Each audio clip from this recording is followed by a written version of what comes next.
오늘 우리에게 주신 하나님 말씀은 로마서 12장 1절과 2절 말씀입니다. 우리 다 같이 한 목소리로 읽습니다. 그러므로 형제들아, 내가 하나님의 모든 자비하심으로 너희를 권하노니 너희 몸을 하나님이 기뻐하시는 거룩한 산 제사로 드리라. 이는 너희 드릴 영적 예배니라. 너희는 이 세대를 본받지 말고 오직 마음을 새롭게 함으로 변화를 받아 하나님의 선하시고 기뻐하시고 온전하신 뜻이 무엇인지 분별하도록 하라. 아멘. 사랑하는 성도 여러분, 여러분에게 있어서 예배는 어떤 의미입니까? 혹시 여러분이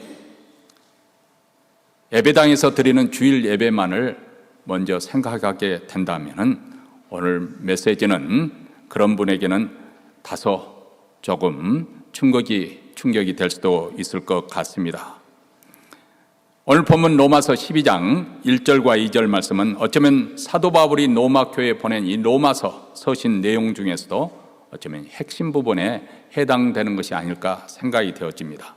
이 말씀은 단지 착하게 살아야 된다, 이런 윤리적 가르침이 아닙니다. 이 말씀은 우리가 주일에 이렇게 예배를 드리는 것으로 그치는 것이 아니라, 저는 이 예배를 굉장히 강조해왔고 또 성도 여러분의 삶 속에 항상 구시점이 이르도록 그렇게 가르쳐 왔습니다. 그래서 사실 예배 드리는 이 시간도 중요하지만은 예배 드리기 직전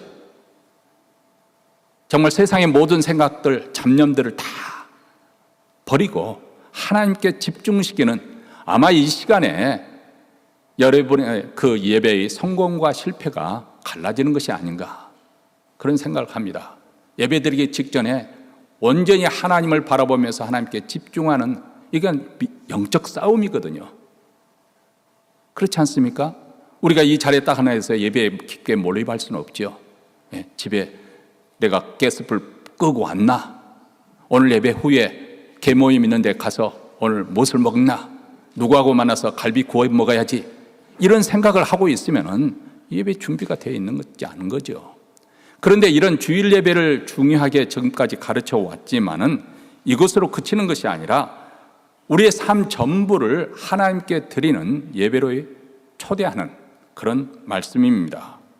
우리 예배는 주일 예배당을 나서는 그 순간부터 다음 주일까지 우리의 생각, 감정, 행동, 선택과 결정, 다시 말하면 우리 삶의 전부가 하나님께 바쳐져야 된다는 것입니다. 이 말씀이 왜 그렇게 중요한 것인지 더 깊게 이해하기 위해서 우리는 로마서 1장부터 11장까지 우리가 무엇을 배워왔는가, 그 내용을 간략하게 살펴볼 필요가 있습니다.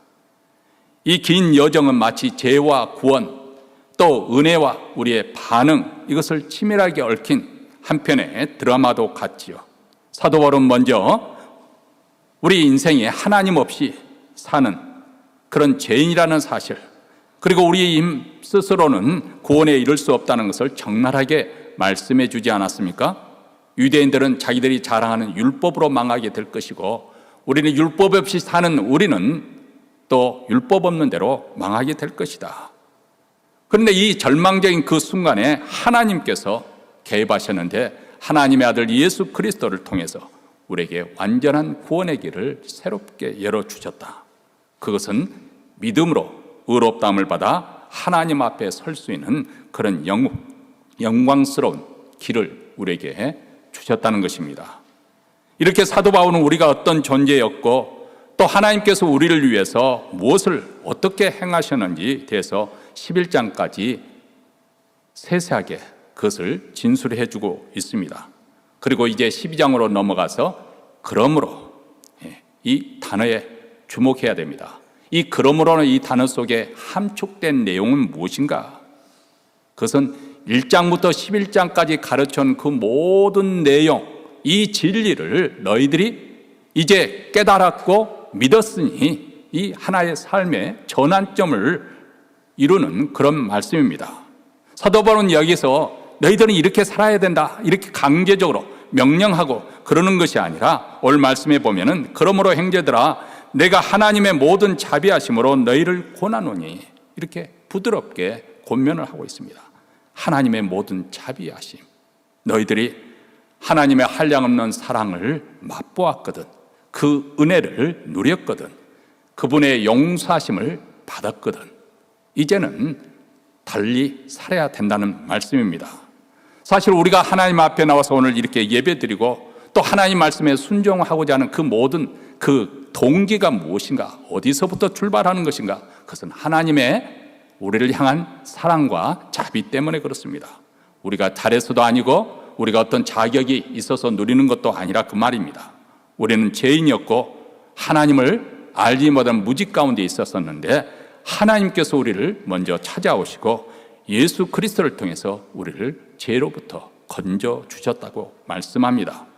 그리고 이 놀라운 사랑 때문에 우리는 당연히 감사할 뿐만 아니라 우리도 그분을 사랑하게 되고 그분의 사랑에 보답하고 싶어하는 그런 마음을 갖게 된다는 것입니다. 자, 여기서부터 세상 모든 종교와 기독교 신앙의 하나의 분기점, 그 시작점에서 전혀 다른 길을 걷고 있는 것을 보게 됩니다. 세상 종교는 내가 구원을 얻기 위해서, 내가 어떤 경지에 도달하기 위해서, 아니면 내가 복을 받기 위해서 내가 어떤 선행을 하거나 아니면 도를 닦거나 고행을 해야 된다고 그렇게 가르칩니다. 그런데 우리 기독교의 신앙은 하나님의 은혜로부터 시작합니다. 하나님의 은혜로 우리가 어떤 구원을 받았는가, 하나님의 우리를 어떻게 사랑했는가. 그렇기 때문에 우리의 신앙생활은 억지로 강요해서 되어지는 것이 아니라 우리가 받은 은혜로부터 자발적으로 이루어진다는 것입니다. 여러분, 우리가 교회에서 수고하고 봉사를 하다 보면 남들로부터 상처를 받을 경우가 많이 있습니다. 차라리 그냥 주일 예배만 드리면 상처 받을 일도 별로 없겠죠. 그런데 일을 하려다 보면, 앞장서다 보면 이런 말 저런 말, 뒷말을 듣기 마련이고, 그것이 또 굉장히 뼈아픈, 내가 이렇게 수고했는데, 내가 이렇게 희생을 했는데, 아무개 권사, 아무개 집사를 보는, 그들은 뭐 아무것도 하지 않는 것 같은데, 이런 시험이 들 수가 있겠죠. 이거 인간이기 때문에 어쩔 수 없는 것이겠죠. 그런데 그때 그런 마귀의 시험에 넘어지지 않아야 됩니다. 내가 이렇게 수고하고 애쓰고 이럴 수 있는 것은 이미 내가 복을 받은 자이기 때문에, 하나님의 은혜를 입은 자이기 때문에 그것이 가능한 거예요. 우리가 예배 시간에 이 헌금도 드립니다만 사실 헌금 드린다는 거 쉬운 일이 아닙니다. 하나님의 은혜가 임하였기 때문에 하는 것이지, 직분 받았다고 해서 헌금 생활 잘하는 거 아니에요. 억지로 사람 눈가림으로 할 수 있는 것이 아니라 그 말입니다. 이미 하나님으로부터 우리가 받은 복이 있기 때문에, 하나님의 은혜를 입었기 때문에 내 마음에서 교회를 위해서 희생할 줄도 알고 남을 섬길 줄도 알게 되는 것이죠. 하평케 하는 자가 복이 있나니 그는 하나님의 아들의 일컬음을 받을 것이요. 하평케 하는 삶을 어떻게 살 수 있습니까? 이미 그에게 그런 복이 임하였기 때문에, 하나님께 받은 복이 있기 때문에 사람과 사람과의 관계를 그렇게 화평케 하는 그런 삶을 살게 되는 것이죠. 하나님이 우리에게 자신의 생명까지 아끼지 않냐고 내어주셨기 때문에, 그렇기 때문에 우리도 하나님을 사랑하는 것이고 하나님이 사랑하는 성도들을 사랑하고 섬기는 것입니다. 그 사랑에 감동되어서 기꺼이 우리 삶을 드리는 것이죠. 그렇기 때문에 그러므로 이 말씀 이후에 이제 실천적인 면에서 우리 신앙인들이 어떻게 살아야 할 것인가 하는 것은 항상 그 원점으로 돌아오면 하나님의 은혜가 먼저 우리임했고 하나님의 사랑이 우리를 구원하였고 이런 영광스러운 존재로 우리를 불러주셨으니까 우리가 이렇게 신앙생활을 하는 것은 결코 내 자신의 어떤 복을 받겠다, 구원을 받겠다, 그런 얄팍한 계산에서 나온 것이 아니라는 것을 우리가 기억할 필요가 있습니다. 오늘 말씀을 통해서 우리는 우리 삶 전체가 어떻게 예배가 될 수 있는 것인지 세 가지 방향에서 함께 말씀을 듣고자 합니다. 첫 번째는 너희 몸을 하나님이 기뻐하시는 거룩한 산 제물로 드리라고 말씀을 하고 있습니다. 사도 바울은 보통 여기서 쉽게 우리가 하는 너희 마음을 하나님께 드려라, 보통 그렇게 말을 할 수 있는 상황입니다. 왜냐하면 예수님께서 사역하실 때 항상 사역의 초점은 우리 마음, 우리 심령에 초점을 맞추고 있기 때문에 그렇습니다. 그런데 여기서는 몸을 드리라 그렇게 말씀하고 있습니다.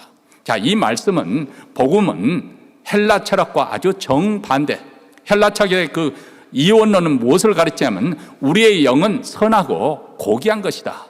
그러나 육체, 이 물질 세계는 악한 것이고 천한 것이다. 이것이 헬라 철학의 가르침이거든요. 근데 복음은 우리 영혼뿐만 아니라 우리의 몸으로 행하는 우리 육체, 이 물질 세계 그 모든 것도 하나님 앞에서 선하게 바쳐질 수 있다는 것입니다. 여기서 몸이라는 것은 단순히 우리 육체만을 뜻하는 것이 아니라 몸으로 행하는 그것은 시간, 에너지, 말, 행동, 사람과의 관계, 가족과의 그 관계, 아니면 돈을 쓰는 방식, 이 모든 삶을 총칭해서 말하는 것입니다. 우리가 주일 교회에 앉아있는 이 시간뿐만 아니라 월요일부터 토요일까지 모든 삶에서 우리가 내 몸을 드린다. 이 말은 그래서 내 몸을 들여서 산 제물이 되게는 예배제가 되는 삶을 살라는 것입니다. 여기서 산 제물, 살아있는 제물이라고 표현을 하고 있죠. 근데 구약 성경에서는 제물 하면은 죽임을 당하는 것, 그것은 필연적입니다. 자신의 죄를 짐승에게 전가하고 그리고 그 짐승을 잡습니다. 구약 시대 이제 제사장에게 짐승을 가지고 오는데 누가 짐승을 잡습니까? 제가 알기로는 제사장이 잡는 줄 알았는데 제사장은 감독을 하는 그런 자리에 있고 내가 잡는 거예요. 내가 그 짐승을 잡으면서 피가 튀기는 그 짐승을 잡으면서 저 무죄한 짐승이 내 죄를 대신해서 저렇게 희생되는구나. 내 죄값이 저 제 짐승으로 인해서 치루어지구나. 그래서 하나님의 사죄의 은총을 확인하고 돌아가는 것이죠. 그런데 신약시대에 와서는 예수님께서 단번에 영원히 우리를 대신해서 대속 제물이 되어주셨다고 하셨습니다. 그래서 우리가 더 이상 우리가 대속할, 희생할 제물이 필요한 것도 아니고 우리가 죽어야 할 그럴 이유가 없어진 것입니다. 이제는 우리는 죽은 제물이 아니라 산 제물로서 하나님께 순종하며 살아가는 모든 순간이 제물이 되어야 되는 그런 존재가 되었다는 것입니다. 이것을 갈라디아서 2장 20절에 이렇게 표현합니다. 내가 그리스도와 함께 십자가에 못 박혔나니 그런즉 이제는 내가 산 것이 아니요 오직 내 안에 그리스도께서 사신 것이다. 이제 내가 육체 가운데 사는 것은 나를 사랑하사 나를 위하여 자기 몸을 버리신 하나님의 아들을 믿는 믿음 안에서 사는 것이다. 산 제물로 바쳐진 삶이라고 하는 것은 그리스도께서 내 삶을, 내 인생을 이제부터는 주장하신다는 거예요. 그분이 주관자가 되신다는 거예요. 나의 주권을 하나님께 드려서 이제부터는 하나님의 뜻에 맞춰서 하나님의 기준에 맞춰서 살겠는, 직장 생활을 할 때 성실과 정직으로 살겠다는 것이고 가족 안에서 사랑과 희생, 용서를 실천하겠다는 것이고 이웃을 내 몸과 같이 사랑하고 하나님을 마음과 뜻과 목숨을 다해 사랑하겠다는 것입니다. 여러분, 이것은 나이가 들어서도 우리가 할 수 있는 일입니다. 비록 젊은 시절에 열정과 힘은 없어 줄어들지 모르지만은 그래도 오랜 세월 동안 살아오면서 얻어진 그 지혜와 경험, 이것은 참 소중한 것이죠. 그래서 젊은 세대에게 그들에게 귀한 조언을 줄 수도 있는 것이고 또 하루하루를 감사함으로 받아들이는, 몸은 병들었고 그리고 또 경제적으로 힘들고 어렵지만은 매일 깨어나면 하나님께 감사 기도를 드리고 그런 힘든 육체에도 불구하고 깊게 몸을 일으켜서 깊게 하나님의 말씀을 묵상하고 그리고 자녀와 손주들을 위해서 또 간절히 기도하는 그 순간, 이것이 바로 하나님이 기뻐하시는 산 제물이 되는 것이죠. 그리고 사도 바울은 이것을 가리켜서 너희가 드릴 영적 예배니라 이렇게 말합니다. 여기서 영적이란 말은 합리적 또 이성에 근거하다, 그런 원래 뜻이 들어있습니다. 다시 말하면 우리가 하나님께 드린다는 것은 즉흥적으로 감정의 어떤 충동에 휩싸여서 아니면 종교적인 간섭에서 되어지는 것이 아니라 복음 진리가 합리적으로 이성적으로 우리를 설득하기 때문에 너희들이 이런 은혜를 받은 것에 대해서 감동이 되어서 우리가 근거해서 하는 반응이라는 것입니다. 그래서 로이드 존스 목사님은 복음을 참되게 이해한 사람은 반드시 헌신하게 되어 있다. 하나님을 위해서 하나님의 뜻에 맞춰 순종하는 삶을 살게 되어 있다고 말씀합니다. 근데 우리가 이렇게 하나님의 산 제물로 드려지는 영적 예배의 삶을 살아가려면 먼저 하지 말아야 할 것이 있습니다. 자주 하는 말이 있지 않습니까? 사람들이 다 요즘 건강, 장수하는 것은 둘째 문제고 살아있는 동안 건강해야 되니까 혹시라도 내가 오래 산다고 해도 몸져 누워서 혹시 가족들에게 짐이 될까 봐서 우리 권사님들 걱정이 많잖아요. 그렇죠? 근데 이렇게 몸을 끔찍이도 아끼는 분들이 가끔 하는 것과 반대되는 거예요. 끊어야 될 것을 끊지 못하는 분들이 계세요. 술, 담배는 기본이지만 우리 믿는 사람의 기본이기도 하지만은 음식을 먹더라도 이게 이야기를 하니까 좀 찔리네요. 저는 어렸을 때부터 뜨끈뜨끈한 밥하고 김치만 맛있으면 음식에 대해서 타박을 하지 않는 사람이었어요. 뭐이든지 밥이 들어가야 음식이 맛있는 거예요. 그런데 콜레스테롤도 안 떨어지고 혈압도 있고 그리고 배는 그렇게 하는 거 슬림한 것 같으면 은근히 배는 조금씩 나가고 얼마 전에는 당뇨로 진입이 됐다. 그전에는 전입이었는데 이제 진입이 됐다는 사인이 와서 깜짝 놀랐죠. 그래서 제 아내가 전격적으로 식단을 다 그냥 야채 위주로 식단을 바꾸고 밥은 말 그대로 이만큼. 그리고 난 다음에 한 일주일인가 2주인가요? 검사를 해보니까 94 뚝 떨어진 거예요. 여러분, 하지 않아야 될 것이 먼저 선행이 되어져야 우리 건강을 지킬 수가 있습니다. 영적 예배를 드리려면 우리가 하지 않아야 될 것이 있습니다. 오늘 말씀에 이 세대를 본받지 말라는 거예요. 이 세대는 단순한 사건, 어떤 시간의 흐름을 말하는 것이 아니고 하나님 없이 구성된 세상의 가치관, 문화, 삶의 방식, 이것을 가리켜서 세대, 아이온이라는 단어를 썼습니다. 오늘날 우리가 살아가는 이 세대는 말하죠. 성공이 곧 나의 존재, 가치를 나타내는 것이다. 쾌락과 재미가 내 인생의 최고 목표다. 내가 잘 살아야지. 자, 이런 구호 아래서 우리는 끊임없이 경쟁하고 비교 속에 살아가고 있습니다. 그리고 우리 자신도 모르는 사이에 이 세상이 정해놓은 그 기준에 자기 자신을 끼워 맞춰서 살고 있는 것입니다. 그래서 여기 본받다 이 단어의 원래 뜻도 틀에 맞추다, 형틀에 끼워 넣다, 그런 뜻을 있어요. 다시 말하면 우리 눈에 보이지 않는 이 세상의 틀 속에 우리 삶 전체를 우겨 넣는 거죠. 거기에 끼워 맞추는 거예요.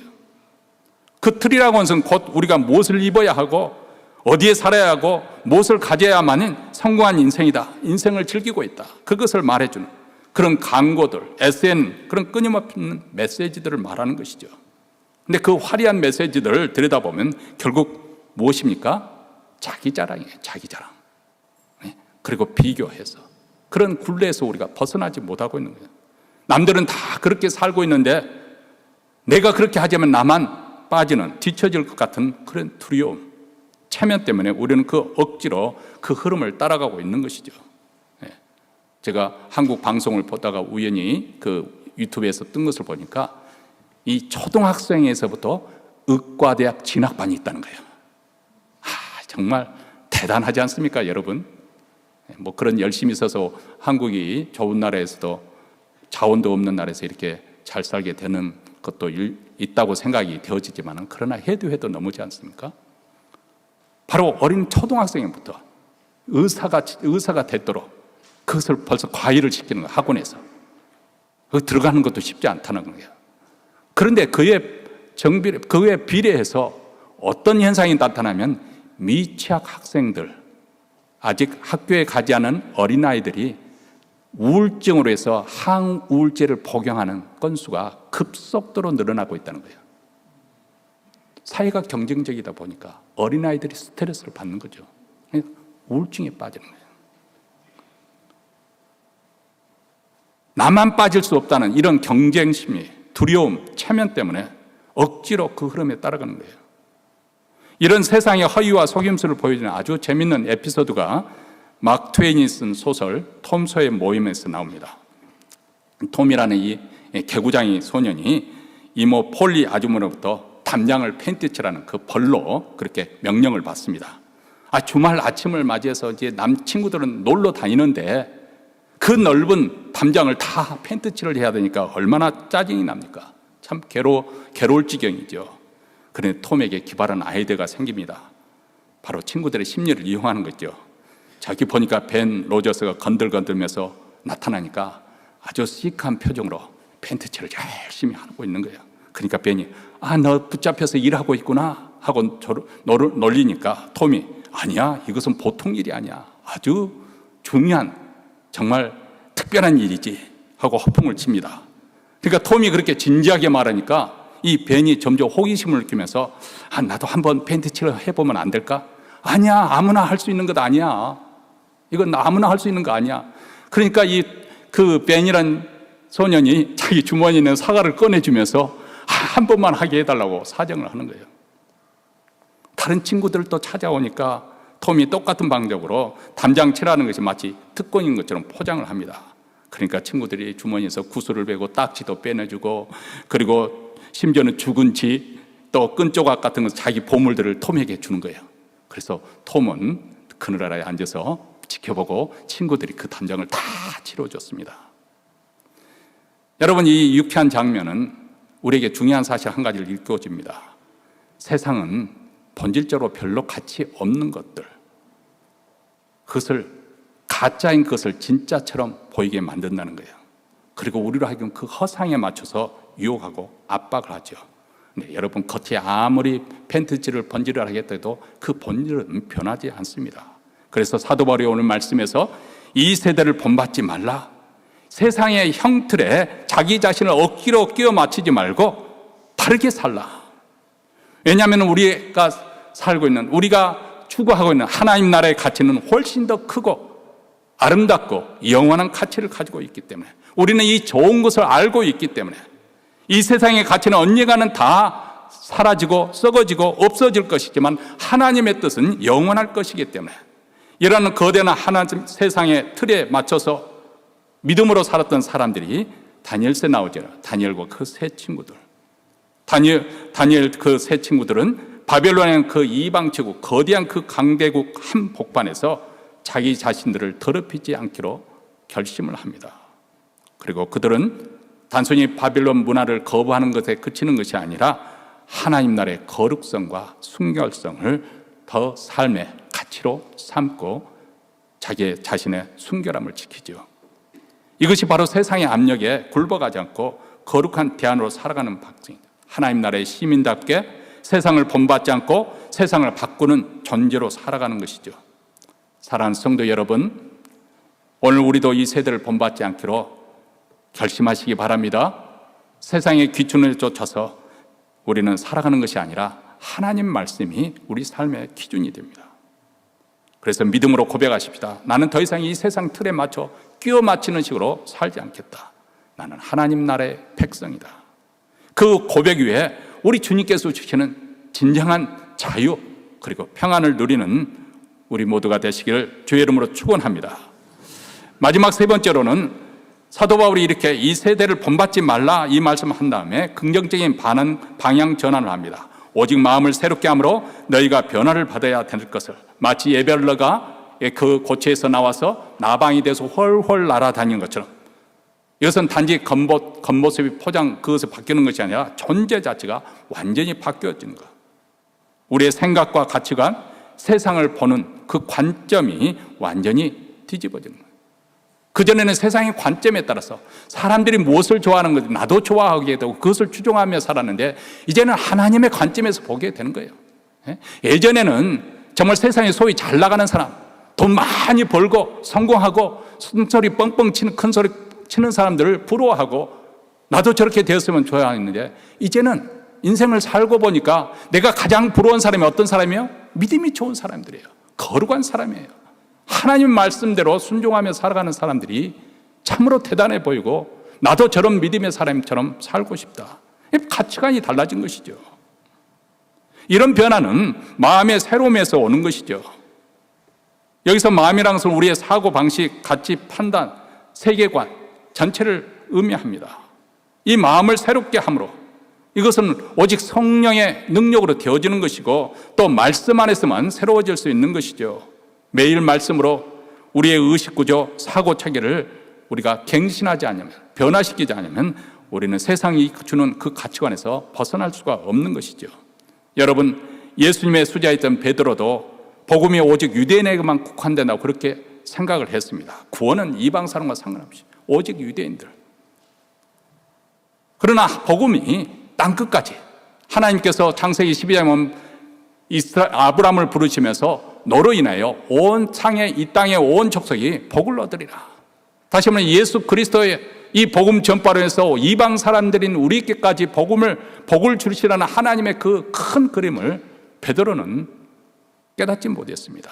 그런데 사도행전 10장에 가서 베드로 이 사고 구조를 깨뜨리는 사건이 일어나죠. 베드로가 어느 날 옥상에서 기도하는 중에 하늘로부터 보자기 같은 것이 나오는데 그 보자기 안에 뭐가 있었냐면 율법에서 먹지 말라고 하는 유대인들이 전혀 손도 대지 않은 음식, 그런 짐승들이 가득한 것을 보았습니다. 하늘로부터 소리가 들게 베드로야 일어나 잡아먹어라. 그러니까 베드로가 뼛속부터 유대인인 이 베드로가 말합니다. 나는 이 부정한 것을 먹을 수가 없습니다. 그러자 하나님이 깨끗게 하신 것을 내가 속되다 하지 말라. 세 차례 이런 환상이 난 다음 그가 잠에서 깨어납니다. 그리고 난 다음 이방 사람 백부장, 로마 백부장의 집에 가게 되죠. 사실 유대인과 이방 사람과는 교제를 하지 않거든요. 왜냐하면 종교적으로 그 자체가 함께 하나님의 백성이 아닌 이방 사람들과 교제하는 것 자체, 식사를 같이 하는 것 자체가 부정하다고 생각했기 때문에. 그런데 그 환상을 본 베드로가 이 고넬료의 초청에 응해서 그 집에 가서 복음을 전하게 됩니다. 마음의 변화가 없었다면 그 행동의 변화도 없었을 것입니다. 여기서 마음이 새롭게 된다는 것은 우리 그 자신의 과거 아픔과 상처, 용서하지 못했던 미움의 마음, 이것을 하나님의 말씀으로 치유받고 고침을 받는다는 거예요. 그뿐만 아닙니다. 세상적인 관점에서 나는 실패자야, 나는 별로 가치가 없는 무가치한 존재야, 이런 세상의 거짓된 평가에서 복음 안에서 하나님의 관점에서 보니까 나는 하나님의 사랑의 대상인, 하나님의 사랑을 받는 귀한 존재라는 것을 깨닫게 되는 것, 이 관점이 바뀌어진 것, 이것이 진정한 변화입니다. 이렇게 세상에서 우리 마음이 새롭게 변화를 받을 때 어떤 일이 일어날까요? 하나님의 선하시고 기뻐하시고 온전한 뜻이 무엇인지 깨닫게 된다는, 분별하게 된다는 것입니다. 우리가 선택할 때 하나님이 선하시고 기뻐하시고 온전하신 뜻을 분별해요. 그것이 바로 우리에게 최선의 것으로, 그리고 하나님을 기쁘시게 하고, 그리고 그것이야말로 가장 완전하고 온전한 그것을 분별해서 선택하는 삶을 살게 된다는 것입니다. 이런 사람들이 하나님의 사람으로 이 세상에서도 하나님께 영광을 돌리며 살 수가 있습니다. 그것은 생명과 거룩과 영광이 충만한 삶입니다. 우리가 예수를 믿기 전에는 이 세상에서 죄의 열매만 맺었습니다. 육신의 열매만 맺고 살았습니다. 부끄러운 열매를 맺었었죠. 그런데 이제부터는 우리가 의의 열매, 거룩의 열매, 기쁨의 열매, 평강의 열매를 맺게 되었습니다. 날이 갈수록 더 영광스럽습니다. 사람들은 그렇게 살아온, 일평생 동안 그렇게 살아온 삶을 사는 사람들, 그런 사람들은 임종의 자리에 서면 우리는 알게 됩니다. 누가 가르쳐서, 야, 저 사람이야말로 정말 하나님은 누가 가르쳐서 되는 것이 아니에요.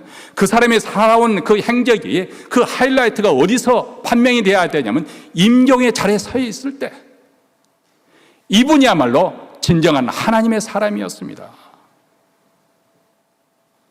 이분이야말로 하나님께서 함께 하시는, 하나님이 임재하시는 그 임재 속에 살았던 사람이었습니다. 이분이야말로 하나님의 거룩한 종이었습니다. 문득 하나님의 살아계심을 사람들이 깨달아지게 되고, 그리고 하나님의 그 살아계심 앞에서 나도 저분처럼 살아야겠구나, 그런 갈망이 생기게 됩니다. 어떤 사람에게요? 이런 마음의 변화를 받아서 그 삶이 바뀌어진 사람. 여러분, 우리 그리스도인들은 지금 이 순간도 중요하지만은 결국 우리가 임종의 자리, 하나님 앞에 살아갈 때가 우리 인생의 최고봉이 되어야 됩니다. 그때 비로소 우리 신앙의 본질이 무엇인지 다 드러나게 되는 거예요. 일시적으로 또 일부 사람들에게 눈가림을 할 수 있을는지 모르지만은 하나님 앞에서는 벌거벗은 듯이 다 드러나게 되는 것입니다. 사랑하는 성도 여러분, 사도 바울은 로마서 1장부터 11장을 통해서 우리에게 구원의 진리를 보여주었습니다. 이제 12장에서 이렇게 도전합니다. 그러므로 너희 삶을 통해서 하나님께 영적 예배를 드리라. 이것은 감정적 흥분이나 단순한 종교적 열심이 아닙니다. 복음 진리에 기초한 우리의 삶 전부를 드리는 온전한 예배입니다. 이 주일에 1시간 드리는 것으로 그치는 것이 아니라 오늘 예배를 마치고 가는 순간부터 여러분의 삶은 다시 예배의 현장으로 들어가는 것입니다. 직장에서 정직과 성실로 사는 것이고, 가정에서 섬김과 그리고 사랑으로 사는 것이고, 심지어는 SNS를 하더라도 거기서 과격하고 폭력적이고 욕하는 그런 말이 아니라 격려하고 세워주고 사랑으로 담는 그런 말로 모두 하나님 앞에 드리는 예배입니다. 오늘 말씀 앞에서 우리 모두 다 결심하고 결단할 수 있게 되길 바랍니다. 우리의 말, 시간, 물질, 관계, 이 모든 것이 하나님께 드려질 수 있도록 여러분 자신을 하나님의 기쁨이 되는 산 제물로 내어주십시오. 그럴 때 그 삶을 통해서 세상은 복음의 능력을 보게 될 것이고 하나님께 영광을 돌리게 될 줄로 믿습니다. 기도하겠습니다.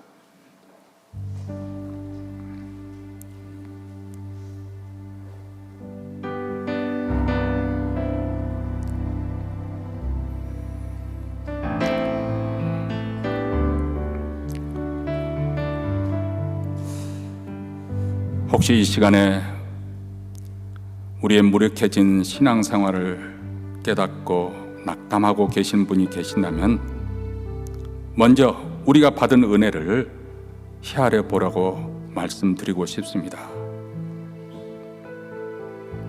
이 세상 그 어떤 것도 그리스도 안에 있는 우리를 하나님의 사랑으로부터 끊게 할 것은 아무것도 없습니다. 우리는 다시 일어날 것이고 우리는 다시 뛰게 될 것입니다. 복음의 진리가 우리를 자유케 할 것이고 우리로 하여금 열심을 내어서 주님을 섬기도록 할 것입니다. 오늘 다시 한번 하나님 앞에 겸손하게 결단하십시다. 우리의 삶 전부가 산 제물로 바쳐지고, 그래서 우리의 삶의 모든 행하는 것들이 하나님께 예배가 되기를 원합니다. 하나님 아버지 감사합니다. 우리로 하여금 다시금 자칫하면 흐트러지기 쉬운 이 여름철 신앙의 고삐를 재개하시며 다시금 열심을 내도록 주께서 말씀을 허락하여 주셔서 감사합니다. 늘 우리로 하여금 하나님의 사랑을 당연하게 생각하지 않게 하시고 그 사랑을 늘 새롭게 함으로 우리도 하나님을 사랑하게 하시고 하나님을 위한 열심을 내는 하나님의 친백성이 되게 하옵소서. 우리 구주 예수 그리스도 이름으로 기도하옵나이다. 아멘.